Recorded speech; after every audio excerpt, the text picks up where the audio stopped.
જોઈએ સમાચાર વિગતવાર તો સુરત લોકસભા બેઠક પરથી ભારતીય જનતા પાર્ટીના ઉમેદવાર મુકેશ દલાલ બિનહરીફ જાહેર થયા છે। તેમને જીતનું સર્ટિફિકેટ પણ આપી દેવામાં આવ્યું છે। ગતરોજ કોંગ્રેસના ઉમેદવાર નિલેશ કુંભાણીનું ફોર્મ રદ કરવામાં આવ્યું હતું, જ્યારે સોમવારે તમામ વિરોધી ઉમેદવારોએ ઉમેદવારી પરત ખેંચી લીધી હતી, જેના પરિણામે મુકેશ દલાલ ચૂંટણી લડ્યા વગર જ સાંસદ બની ગયા છે। ત્યારે આ અંગે ભારતીય જનતા પાર્ટીના પ્રદેશ પ્રવક્તા યમલ વ્યાસે મીડિયા સમક્ષ પ્રતિક્રિયા આપી હતી અને ખુશી પણ વ્યક્ત કરી હતી।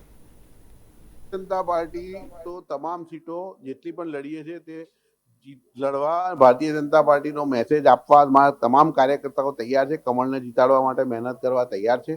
હવે જે પરિણામ સુરતની સીટનું 4 જૂને આવવાનું હતું તે આજે આવી ગયું છે, એટલે અમને આનંદ છે। ભારતીય જનતા પાર્ટી તમામ સીટો પોતાની શક્તિ પર લડે છે, નહીં કે બીજાને નબળા કરીને। ભારતીય જનતા પાર્ટી માટે સુરત એક સારામાં સારી સીટ ગણી શકાય એવી છે। ગઈ વખતે પણ 5 લાખથી વધારે લીડથી અમે જીત્યા હતા।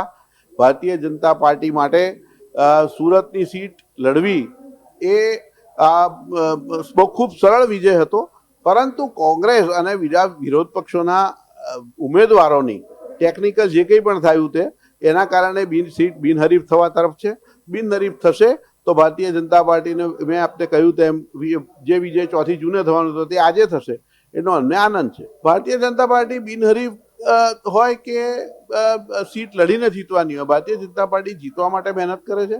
ભારતીય જનતા પાર્ટી બિનહરીફ સીટ થાય એના માટેના કોઈ પ્રયત્ન ક્યારેય કરે જ નહીં, કારણ કે અમે ભૂતકાળમાં આપને ધ્યાન પર મૂકવું કે કોંગ્રેસ 1952થી આજ સુધીમાં 20 સીટો ઉપર બિનહરીફ ભૂતકાળમાં થયેલી છે દેશના જુદા જુદા ભાગમાં સાંસદની।